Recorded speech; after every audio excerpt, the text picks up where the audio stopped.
Imagine for a moment that the information you're about to hear is not only incredibly crucial to your ability to teach better, but possibly even to learn better. What if what I was about to say is so incredibly important that you have to put down everything and listen for the next 5 minutes?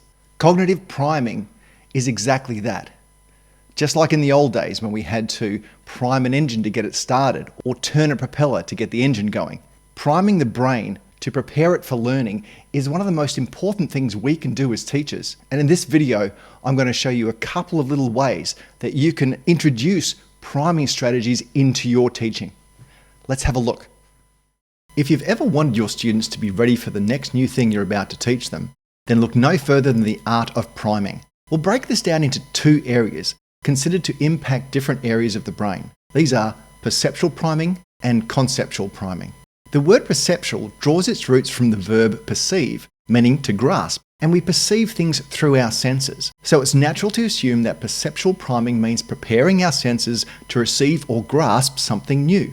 For example, let's prime our perceptions now with this idea. Here is the colour yellow. We'll be talking about yellow things for the next 20 seconds.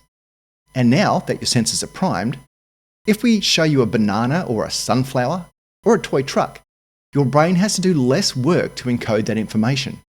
We can do this with all the senses. Consider a peaceful sound, something that will help you calm down during your busy and stressful workday. If I now play you the sounds of birds chirping in an open forest, or some soft music from an orchestra, you'll be ready and, more importantly, willing to accept it and encode that when mixed with new information. Let's see what I mean. Imagine we're discussing how to deal with stress in the workplace. I prime you for this by talking about those calm sounds. Then we play the sound and discuss breathing techniques that you can use to reduce stress. It works. Think of ways you can introduce perceptual priming into your lessons. Start it straight away and see the difference that it can make. A concept is an idea that may or may not be abstract. So unlike perceptual priming, we're now priming our thought patterns to be ready for a new idea. This is often conflated with semantic priming, as we're trying to prime a learner to think about something in the same semantic category. Magicians and mentalists use this technique to prompt their subjects to think of things in a semi-controlled manner so that they do or say something unconsciously that the performer can predict. But we're not trying to trick our students here. We want them to be ready to learn and be cognitively prepared.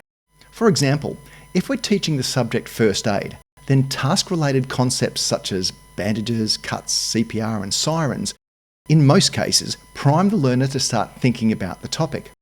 Now, interestingly, these don't have to be words that you say. They can be sounds like sirens, smells like hospital disinfectant or bandages, images like an ambulance or emergency scene, or video, flashing emergency lights.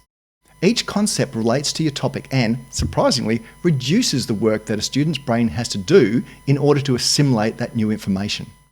Priming can be further divided into many categories, including associative, repetition, response, and more. There is a lot of information online about these categories, but suffice to say, understanding the two that I've mentioned today will have a significantly positive impact on your teaching practices. I'd love to hear your thoughts or experiences, so please leave a comment on this video and subscribe to watch more interesting research in the field of adult education. See you soon.